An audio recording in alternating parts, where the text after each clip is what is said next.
अरे बाबर भाई, सुना है न्यूजीलैंड वालों ने तुम्हारे पाकिस्तान वालों के बिल्कुल धरती में हाथ टिकवा रखे हैं। 5 मैचों की T20 सीरीज है, जिनमें से 2 मैच खेले हैं, दोनों ही न्यूजीलैंड ने जीते हैं। और दूसरे T20 में तो तुम्हारे वाले बिल्कुल जचा के पीटे हैं। अरे कोहली भाई क्या बताएं, लोग तो मजाक मजाक में कहते थे तेल लगा के डाबर का नाम मिटा देंगे बाबर का, लेकिन अगर ऐसे ही चलता गया नाम बाबर बाबर का नहीं भाई, पूरे पाकिस्तान का मिट जाएगा। ये देखो सलमान आगा T20 का कप्तान बन के न्यूजीलैंड से सीरीज खेलने गया था, भागा भागा। अरे क्या हुआ भाई आगा साहब, मैच खेलने ही नहीं जीतने भी है। 2 मैच हो लिए, 2 के 2 हार गए। अगर तीसरे में वापसी नहीं की सीरीज भी हाथ से निकल जाएगी। वैसे कोहली भाई जो हो रहा है बिल्कुल ठीक हो रहा है। नसीब में जीत पाकिस्तान के नहीं थी, लेकिन लोग बाबर के पीछे पड़े थे। जब मुझे कप्तानी से हटाया था मैनेजमेंट वालों ने सोचा होगा अब तो पाकिस्तान एक भी मैच नहीं हारेगा। शाहीन शाह अफरीदी कप्तान बन लिया, मोहम्मद रिजवान कप्तान बन लिया, अभी सलमान आगा को भी कप्तान बना के देख लिया, लेकिन पाकिस्तान से जीत अब भी कोसों दूर है।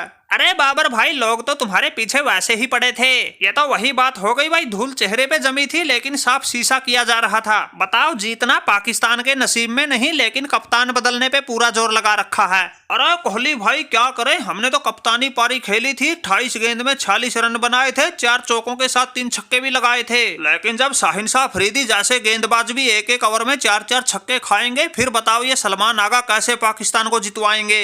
अगर इस दूसरे T20 में गेंदबाज अपना ठीक से काम करते, पाकिस्तान का जीतना ज्यादा मुश्किल नहीं था। 15 ओवर का मैच था जिसमें हमने 135 रन का अच्छा स्कोर बनाया था, लेकिन निकम्मे गेंदबाजों के कारण वो कुछ काम नहीं आया था। अरे भाई सलमान आगा, तुम तो ऐसे बातें कर रहे हो जैसे हमने जानबूझ के रन लुटवाए हो। भाई अपनी गेंदों पर छक्के खाने का किसी को शौक ना है, फिर शाहीन शाह अफरीदी जैसे गेंदबाज को तो बिल्कुल भी नहीं। ये तो हम इस दूसरे T20 में न्यूजीलैंड की इस बैल बुद्धि टीम सेफट के लपेटे में आ गए। ये हमारे एक ही ओवर में 4 छक्के लगा गए। अरे सैफट भाई, थोड़ा बहुत तो रहम कर लेते, फिर भी तुम्हारे मेहमान हैं, तुम्हारे घर खेलने आए हैं, लेकिन तुम हमारा कैरियर खत्म करने पर ही तुले हो। कोई और गेंदबाज को कूट लेते अलग बात थी, लेकिन तुमने तो इस शाहीन शाह अफरीदी को ही निशाना बना लिया। अरे भाई, तुम्हारे घर सीरीज खेलने आकर हमने कोई गुनाह कर दिया क्या?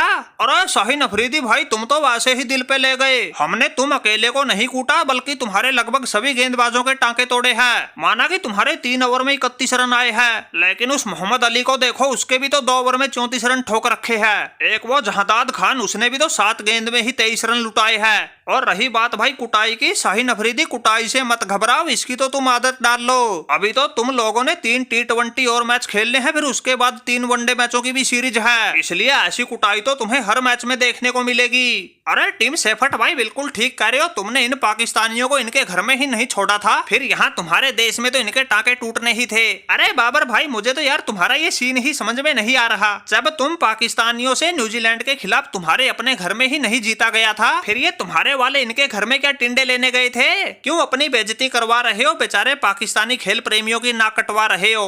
अरे कोहली भाई बिल्कुल ठीक कह रहे हो, इन न्यूजीलैंड वालों के खिलाफ तो पाकिस्तान की उस टीम की ही दाल ना गली थी जिस टीम में मोहम्मद रिजवान और बाबर आजम जैसे खिलाड़ी थे, और मैच हमारे घर में हो रहे थे। फिर ये कप्तान सलमान आगा तो नई नवेली टीम के साथ इन न्यूजीलैंड वालों के घर में खेलने गया है, इसलिए यहाँ पाकिस्तान की हार होना कोई बड़ी बात ना है। हालांकि मैं अपनी तरफ से टीम को जितवाने की पूरी कोशिश कर रहा हूँ, लेकिन भाई जब कोई साथ ही ना दे तो ये अकेला सलमान आगा क्या कर सकता है? अरे सलमान आगा भाई बिल्कुल ठीक कह रहे हो, ये तो बाबर और मोहम्मद रिजवान जैसों को भी साथ खेलने आना चाहिए था। बाबर भाई ज्यादा हवाबाजी में कुछ ना रखा, कहीं सोचते हो टीम इंडिया की तरह पाकिस्तान की भी T20 और वनडे की अलग अलग टीमें बना दें? ये तुम्हारे बस की ना है, ये काम तो हम इंडिया वाले ही कर सकते हैं, जो तीनों फॉर्मेट में अलग अलग टीमों के साथ जीत सकते हैं। और कोहली भाई कैसी बातें कर रहे हो, हमें तो मैनेजमेंट वाले मौका ही ना दे रहे, वरना हम तो यहाँ आने के लिए बिल्कुल तैयार बैठे थे। लेकिन अब ठीक हो गया, हमारी जान बच गई, वरना हारती पूरी पाकिस्तानी टीम थी, लेकिन हार का ठीकरा अकेले बाबर पर फूटता था।